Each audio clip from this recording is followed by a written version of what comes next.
بڑے بڑے دانت والے بنا دیا. کہتے اللہ کی غلطی نہیں ہے. نعوذ باللہ. شیعہ حضرات کہتے اللہ کہتا ہم نے ایسا اس لیے کیا ہے لیبلوکم ایکم احسن عملا.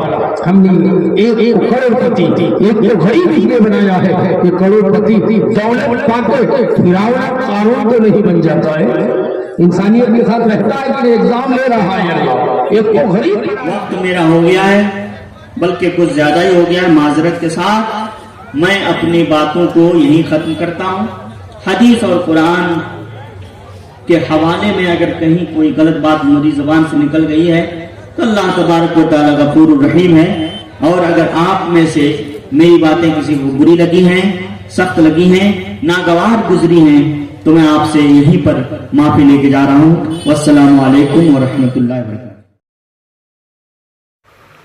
ویڈیو کو پورا دیکھیں شروع سے انت تک.